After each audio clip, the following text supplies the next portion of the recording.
سمجھے؟ وہ جادو جنات کو جو اثر ہوتا ہے نا، ہے کسی اس شکل میں ملبس ہو کر کرتے ہیں، اور بعض خبیث قسم کے من الجنات والناس ہوتے ہیں، ان جن سے اللہ نے پناہ مانگنے کی کیا دی ہے، ہدایت کی ہے، ہوتے ہیں، لیکن اکثر معاملات ہی نہیں کہ وہی شیاطین آ کر اس انسان کے ذہن میں یہ بات ڈالتے ہیں فلاں نے تمہارے ساتھ کیا، فلاں نے ایسے تمہارے ساتھ ہے، تم بھی ایسا کرو، جوابی کارروائی کرو۔ یا پھر ایک نادر نایاب عمل پیش کر رہا ہوں، مریض کو لٹا دیں زمین پہ، لیکن لٹانے سے پہلے اس کے 7 لکیریں کھینچ لیں، کسی چیز کے ساتھ، چاک کے ساتھ، کسی مارکر کے ساتھ، یا کسی پینٹر کے ساتھ، یا کسی کچی اینٹ کے ٹکڑے کے ساتھ، یا کسی مٹی کے ساتھ اس کے 7 لکیریں کھینچ لیں، اور 7 لکیریں اپنے یہ یاد رکھیں کہ اپنے دائیں طرف سے شروع کرنی ہے اور بائیں کو آنا ہے، یوں 7 لکیریں کھینچنی، ایک، پھر اس کے ساتھ جوڑنی، پھر اس کے ساتھ، پھر اس کے ساتھ، یہ لمبی لکیریں کھینچیں گے انسان کے قد کے برابر، اور اس کے درمیان میں 3 لکیریں پھر ایسے کھینچیں گے، اس کے کراس میں 3 لکیریں درمیان میں کھینچیں گے۔ آپ یوں سمجھ لیں کہ جس طرح انسان کی جس رخ میں قبر بنائی جاتی ہے اسی رخ میں لکیر کھینچ لیں، لیکن اس ہاتھ سے شروع کر کے ادھر آنا ہے، پہلی لکیر ادھر آئے گی، پھر ادھر آئے گی، پھر ادھر آئے گی، اس طرح 7 لکیریں کھینچ لیں قد کے برابر، اور پھر اس طرح 3 لکیریں اس کے درمیان میں کراس میں کھینچ لیں، اور ان لکیروں کو کھینچ کر ہر دفعہ مریض کے اوپر سے چاقو یا چھری پھیر لیں، چاقو یا چھری پھیر لیں، اور اس کے اوپر سے یہ آیات پڑھتے جائیں۔ چاقو اور چھری ایسا ہو کہ اس کو لوہے کا کوئی دستہ، کوئی ڈنڈی لوہے کی نہ، کہ لکڑی کی نہ لگی ہو، خالصتاً وہ لوہے کی ہو، لکڑ کی کوئی ڈنڈی یا کوئی دستہ جس کو کہتے ہیں، ہینڈل جس کو کہتے ہیں، وہ لکڑی کا نہ ہو، خالصتاً وہ لوہے کی ہو، ٹھیک ہے، چاقو یا چھری کی شکل میں اس کو یوں سے لکیریں کھینچ کے مریض کے اوپر سے بھی اس کو 7 دفعہ کیا کر لیں، کھینچ لیں، اور قرآن پاک کی یہ آخری صورتیں جو ہیں، جو جادو اور جنات کے لیے مجرب المجرب ہیں، وہ پڑھ کر پھونک مار کر اس کے اوپر لٹا دیں، اور یوں 3 دن تک 3 طرح سے دیں، 3 طرح دیں، یعنی 3 دن تک اس کو کیا کر رہے ہیں، مسلسل کریں، اور پڑھ کر پھونکیں بھی، اور اسی طرح مریض کو زمین پر لٹا کر اس کا اثر یہ ہوگا کہ جادو علوی ہو یا سفلی ہو، جنات کی وجہ سے ہو یا انسانوں کی وجہ سے ہو، کائنات کی کسی بھی ذی روح کی طرف سے ہو، تو وہ جادو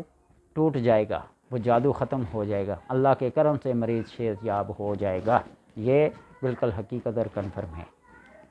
میرے پاس جو مریض آتے ہیں تو میں ان کو اتنی الجھن میں نہیں ڈالتا، لمبا چوڑا، پھر بندے شک میں پڑ جاتے ہیں، شبہ میں پڑ جاتے ہیں، ان کو سمجھ بھی پھر دیر سے آتی ہے، تو بیری کے پتوں کا آسان عمل بتاتا ہوں۔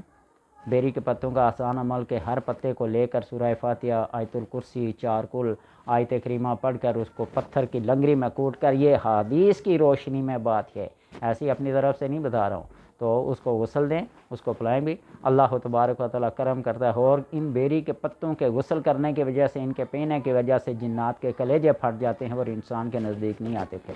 سمجھے؟ اللہ تبارک و تعالیٰ سے دعا ہے کہ سمجھنے اور عمل کی توفیق دے، اور ایسے برے کاموں سے انسان، جن و شیاطین، حیوانات کو اللہ پناہ میں رکھے۔